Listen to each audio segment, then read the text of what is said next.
Grasshopper was singing lazily in the fields. He did not store up any food. Suddenly the grasshopper saw an ant carrying a kernel of corn.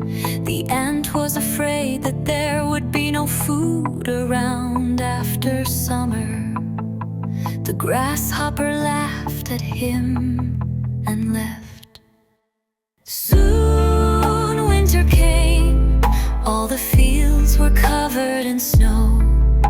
The grasshopper was hungry and weak.